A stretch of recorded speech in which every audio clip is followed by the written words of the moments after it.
Welcome to the Andy Staples Show. Joined now by Max Olson, the Portal Authority. And Max and I were just going to talk about this story that we teamed up on that you can read on The Athletic right now. But then on Sunday, something happened. There was a picture posted, and we got to talk about it because, Max, indirectly, it does relate to our story as well. It's definitely, canonical to the podcast that you run, Andy. Yes.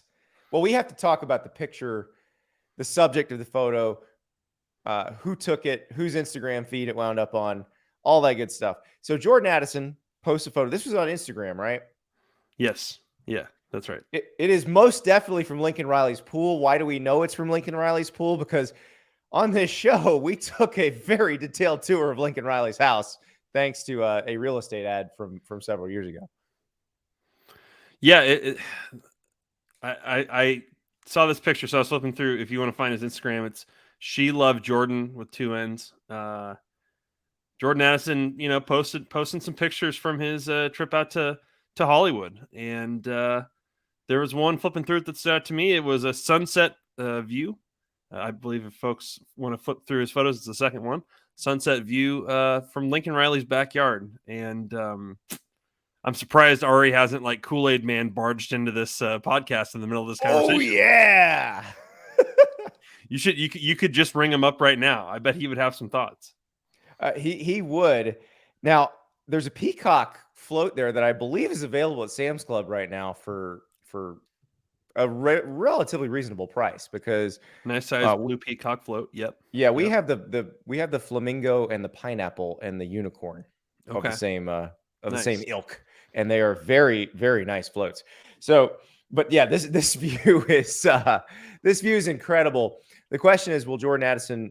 I don't think he's going to sleep on Lincoln Riley's couch. My guess is he lives probably a little more near USC if he decides to go there. But Jordan Addison, the reigning Blitnikoff Award winner, he is leaving Pittsburgh. He is going to go somewhere. We saw photos of him. I believe he had a box of Raising Cane's chicken fingers. I have some thoughts on that. I don't know how long you want to go on this podcast, but I have some thoughts on that hint he also dropped from his visit to as he overlooked the Austin skyline. So that's the visit to Texas, where his former receivers coach, Brendan Marion, who was the receivers coach at Pittsburgh last year, is at Texas now. Alabama supposedly in the mix as well.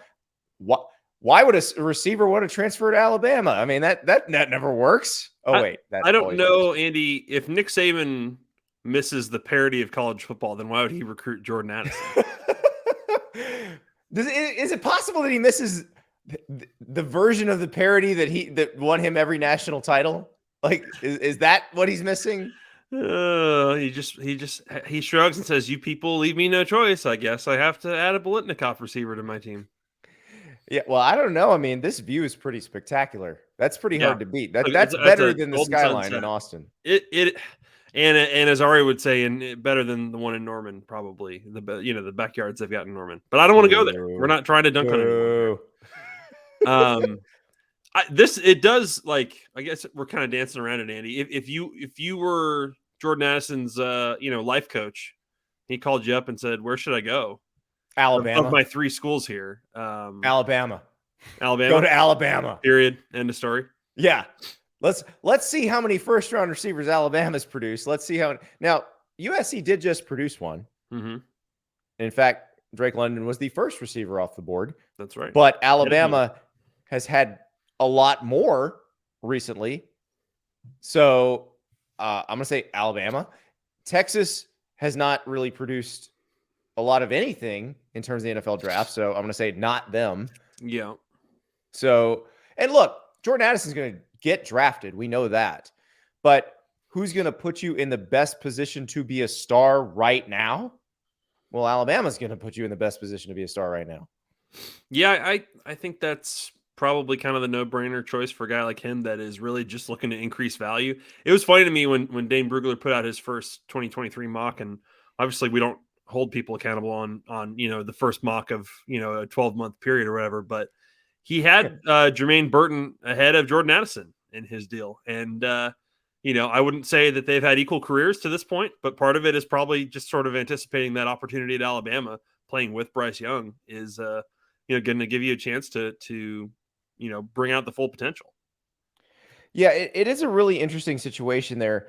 Now, the question is Alabama's receiver room too full at this point? Because Jermaine Burton's not the only high-profile transfer they've gotten this offseason. Well, yeah, Tyler Harrell also came in from Louisville, and again, another player that's got fantastic measurables. Doesn't really quite have the resume so far in college, but he's going to Alabama, and you think that in terms of a usage deal there, they're going to find a way to get the vertical game going with him. So interested to see how kind of how he fits into that room that otherwise is, I think relatively young. That was the thing about Texas, though, that I found a little bit like the connection to Brennan Marion obviously makes a ton of sense, but Texas and USC have both added to that receiver room via the portal this offseason. Texas taking, Isaiah Nair, who I think has a chance to be, one of the better receivers really in the Big 12. They also have Xavier Worthy, the rare guy who got signed out of high school, who's really good at the school that he was signed out of high school. Right. To. Yeah. Guy probably should be playing at Alabama, but signed with Michigan, changed his mind, went to Texas with Sark. But they've got a lot of talent there, and they added Jai Hall as well, which is an interesting kind of wild card. Jordan Whittington, when he's healthy, really talented. So the Texas piece of it, I wouldn't rule out that he could go to Texas, and even I think that there's some when he was on Texas's campus, I think there was some confidence that they've got a real shot here. I think the thing that you wonder is, does he bump Texas up a win or two? I'm not sure, and I'm not knocking the player, obviously, but in terms of their situation and where their weaknesses are, I don't really feel like receiver's one of them. Well, we don't know the quality of the person throwing him the ball. Yeah. Well, we've seen Hudson Card play. We've never seen Quinn Ewers play, so we don't really know how that's going to work out. Caleb Williams and Bryce Young, much more known commodities. Bryce Young being the better of the two last year, but Caleb Williams showing a very high ceiling. So potentially, he could be a Heisman type quarterback as well down the road. So you got that piece of it. Now, Alabama's got a better offensive line than both of those. Yep. The quarterback who will throw to you will have more time at Alabama. That is not even up for debate. So do you think about that? Does that matter? Also, Max, this is a question.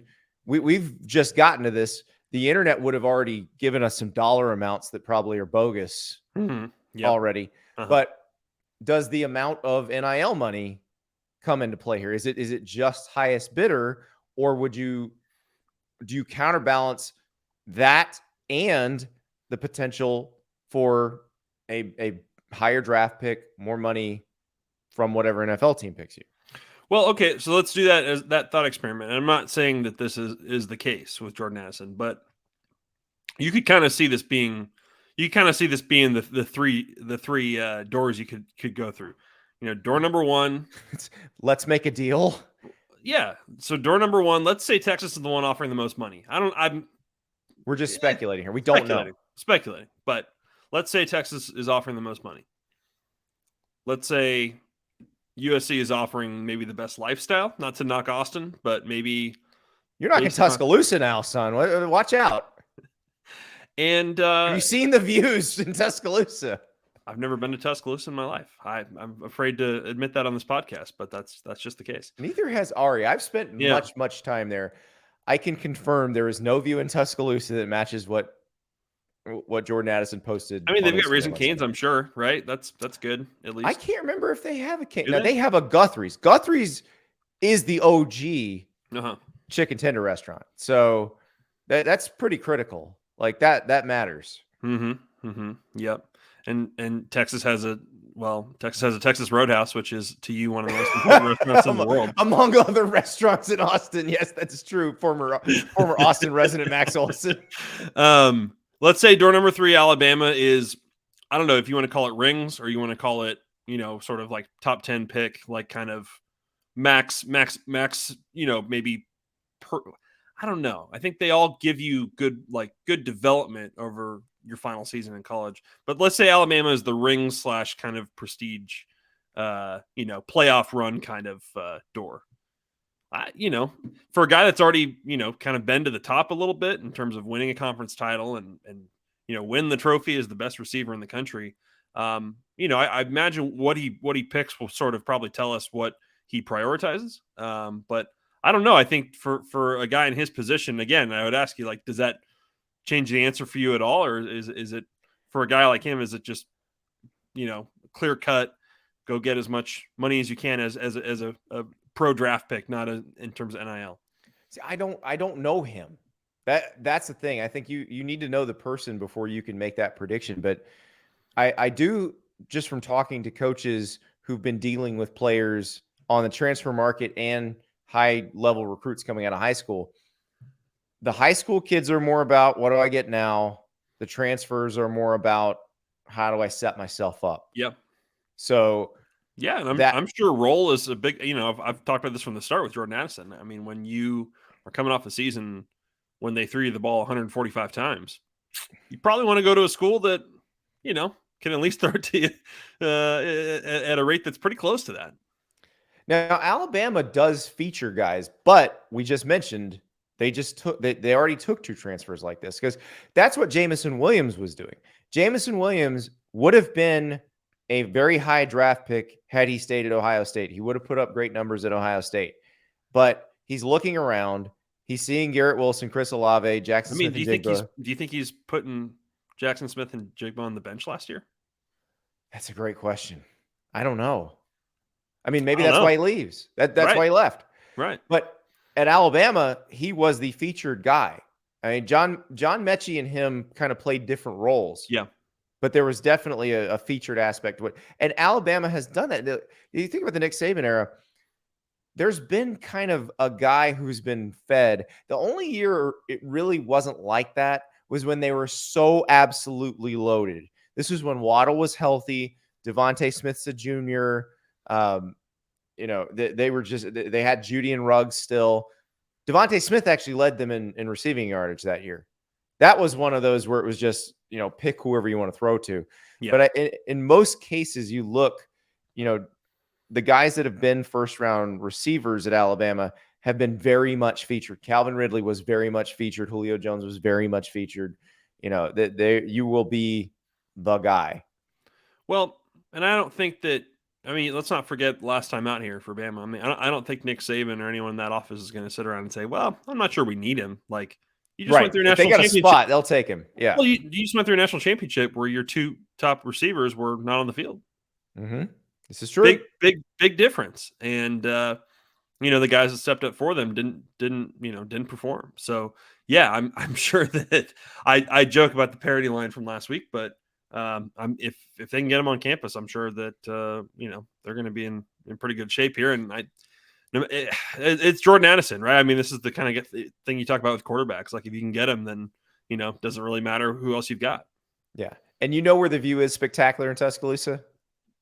Where's that? The coffee table in Nick Saban's office, where they keep all the rings. Mm-hmm. Mm-hmm. Yeah, it's. Now putting it all that way, like, can he go wrong? No, he's in a good spot any way you look at it, because the other 2, Texas or USC, he is probably going to definitely be the featured guy. Oh, the Texas. I mean, you had the situation with Xavier Worthy after Ajayi Hall got there, and making sure the NIL deals were straight and that sort of thing. I do wonder. I don't know. Is that locker room stable enough to add another star at that? It's crazy, at a position where they're actually in pretty good shape, like one of the few where they're in pretty good shape. And then USC, I think they're going to take anybody they can who can play at that level and say, look, we want to win here. So, we're new as a coaching staff. You guys may think you're hot stuff, but we're just going to play the best guys. And Alabama, well, you know what they're going to say. We're going to play the best guys, and the best guys are going to be first round draft picks. So there you go. Yeah, in Alabama, yeah, you can also, you certainly have the sell here that, like, ask Jalen Waddle or ask any of these guys, Jerry Jeudy, if these guys got enough touches. It's certainly enough to get you in the first round. So, And Burton's an interesting, wild card too, just in general. Like, can he go out and be one of the best receivers in the SEC this year? Because maybe he could have, maybe he would have already if he could have at Georgia. Because Right. Georgia needed that. Yeah. It wasn't like Georgia. Now, Georgia did feed Brock Bowers a lot because Brock Bowers is special. But my guess is Georgia would have been thrilled if a receiver would talented room. They're not recruiting bad athletes at receiver at Georgia, for sure. But have they had all conference level production there? No. Yeah, I mean, George Pickens was the best physical specimen of a wide receiver at Georgia, but he was hurt most of last year. Yeah. So, it's a very interesting situation, and I'm fascinated to see what he chooses because, and again, we've said this a bunch of times on the podcast. I feel for Pitt because there's nothing you can do in this situation.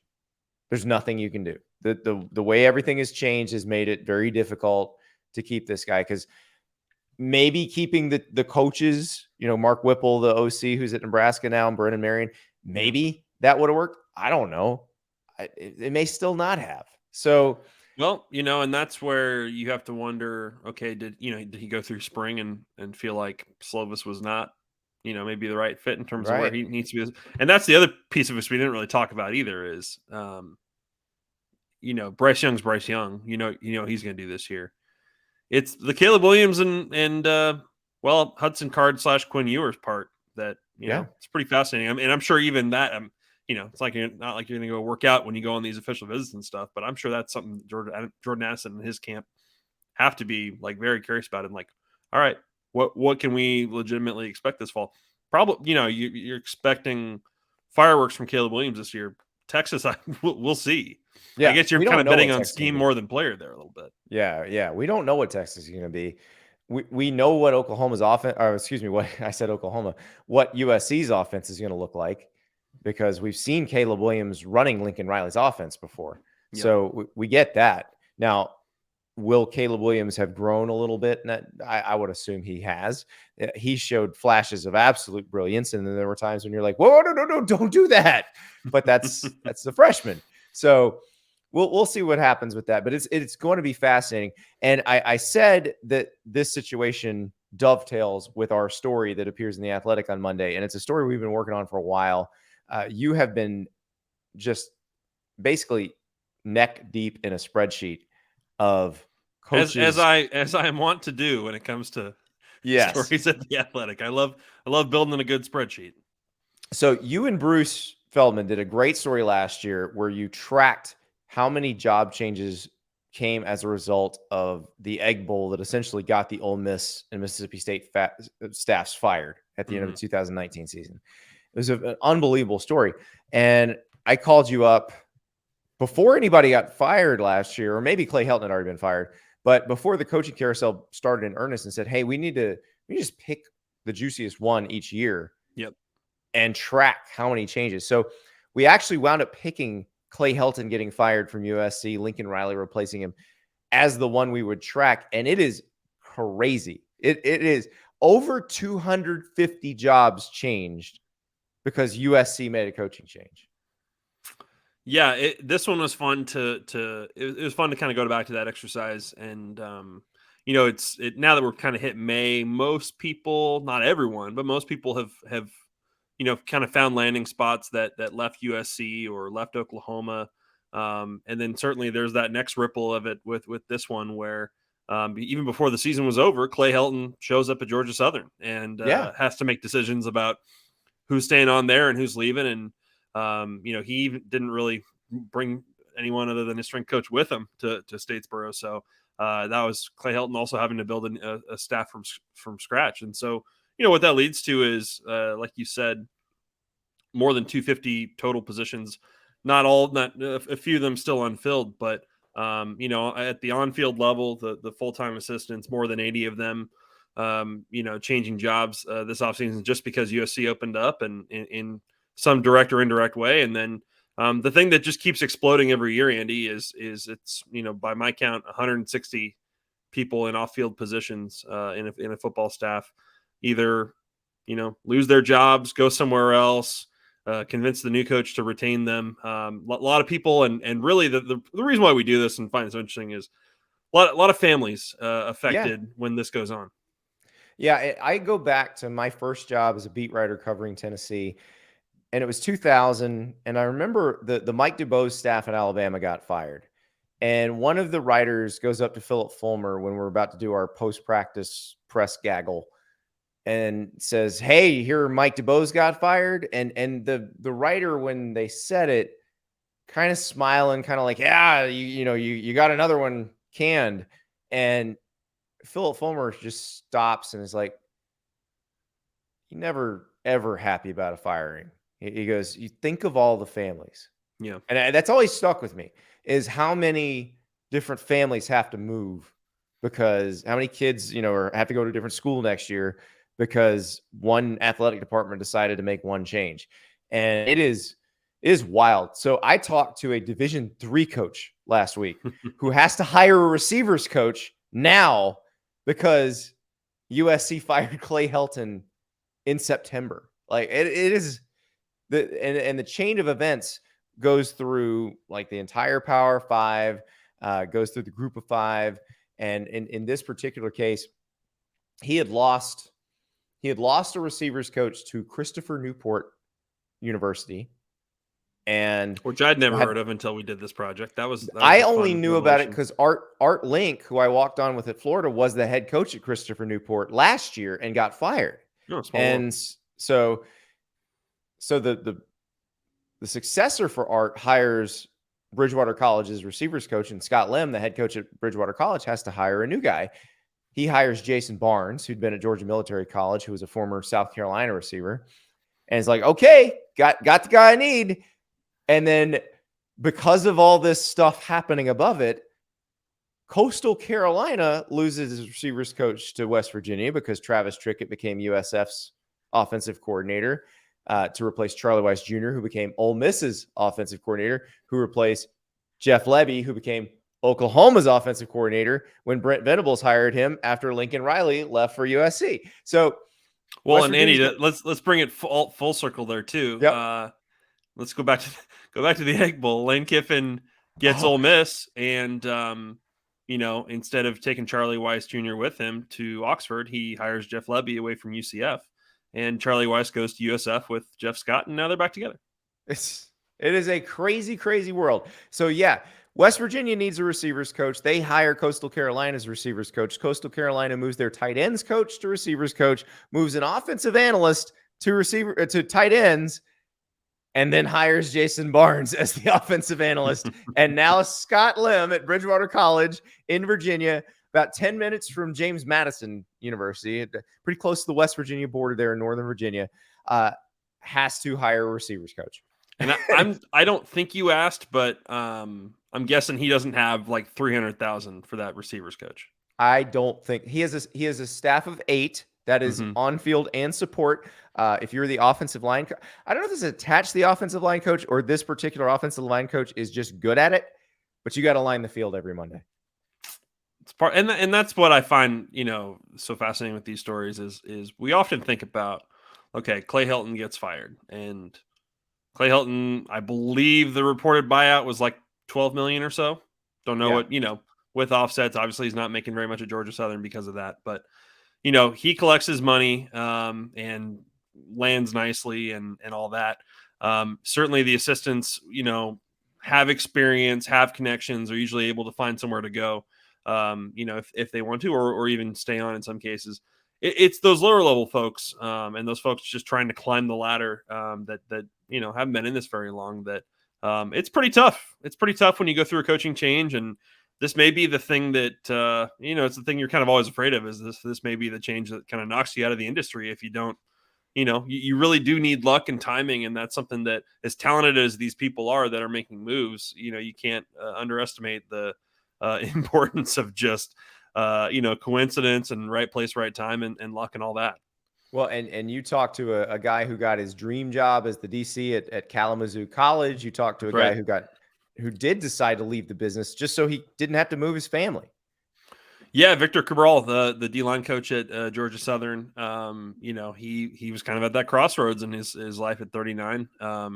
His wife's a middle school PE teacher. His kids are happy in Statesboro, and he had some FCS job opportunities and just didn't feel right to try and it's easy to forget, either you're moving your family, or a lot of these guys actually just move away from their family and just Yeah, they or were just leave them there or can't sell your house. Now you can sell your yeah. house, but what can you buy?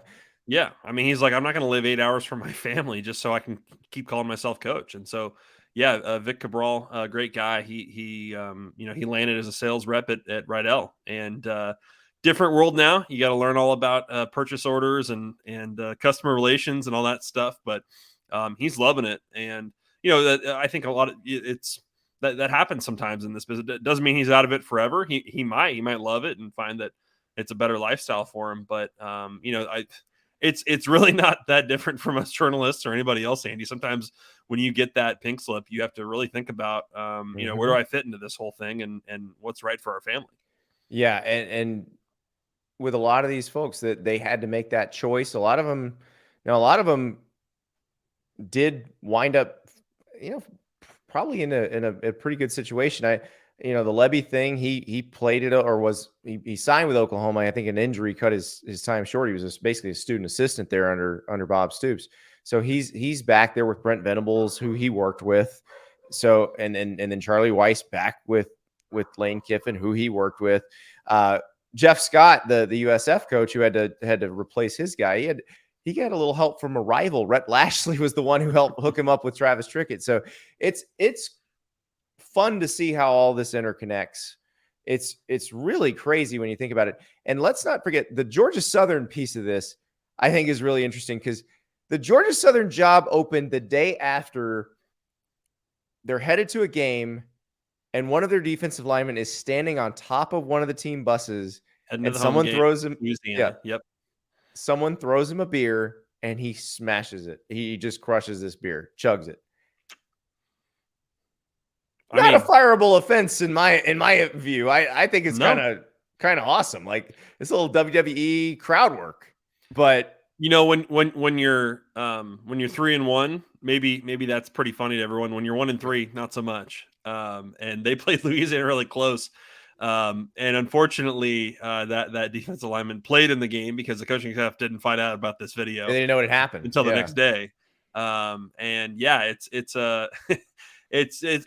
and that's kind of the angle on the Egg Bowl one is, you think back to Elijah Moore, and not to blame it all on the kid, but certainly it's wild how these little things end up sort of altering the course of history for these coaches and stuff. That's a wild one, and it'll be interesting to see how quickly kind of Clay Helton can do his thing there. Yeah, and that's a proud program. Now they've typically been a triple option program. They've had some times when they've moved away from it and it has not gone well, and so I think. But now I think they're probably ready for a different vibe there. And now they love football in Statesboro. That's a passionate fan base. They're very similar to Appalachian State in that way. And in fact, used to win FCS national titles like Appalachian State. Yeah. And, I think on the staff building piece, that's always so interesting to me when we track kind of how these go, not just in December and January, but then, what do they do in terms of support staff? Brent Venables is just building a monster staff at Oklahoma, just as he learned from Clemson. Just an army of people behind the scenes, and I'm not sure they've got enough office spaces and desks for the amount of people he's brought in there so far. And then, certainly the Lincoln Riley part, he brought people with him from Norman, but he also, used this coaching change as an opportunity to shake things up a little bit. And, he brought Josh Henson as his O-line coach and OC from Texas A&M, which forced Jimbo Fisher to make a hire. And he went with a guy who was on the waiver wire, Steve Addazio, which is going to be pretty interesting this year in terms of A&M and their upside. Lincoln Riley tried to hire Tashard Choice. He ended up bailing for Texas. And so he took the running backs coach from Utah, which could end up being, a great pick, Keel McDonald. And, they it's interesting. Some people stayed in Norman. Some people went to LA. Even on the support staff, kind of a mixed bag in terms of how that Oklahoma staff of 2021 shook out. And it's interesting because if someone other than Riley goes to USC, different things happen. If someone other than Venables gets Oklahoma, I don't think you see nearly as many people who've been at Oklahoma before or people who are still at Oklahoma. Yeah. Because remember, Lincoln Riley succeeded Bob Stoops, who was the head coach when Brent Venables was there. So there's a lot of connective tissue there. He knew a lot of people. Even if he didn't work with them, he knew he could make one phone call and assess them very, very quickly and easily. And I do think that probably kept the number on this thing down. Now, we had a story suggestion from somebody. This didn't make our story, but we did get a story suggestion from an interested reader named Lane Kiffin. I had reached out to Lane to get some details on some of the folks he had hired to replace people he had lost. And he said, you got to do this with players too. And he makes a good point because if Lincoln Riley doesn't go to USC, there's a really good chance Jackson Dart is still the quarterback at USC. Yeah. And Caleb Williams and Lincoln Riley are still at Oklahoma. So those two are still there. And then Lane Kiffin still has Jeff Lebby, which means they probably get Dylan Gabriel, who wound up with Lebby at Oklahoma. But instead, they have Jackson Dart. And if Lebby goes anywhere else, maybe Dylan Gabriel's at UCLA like he initially planned. Exactly.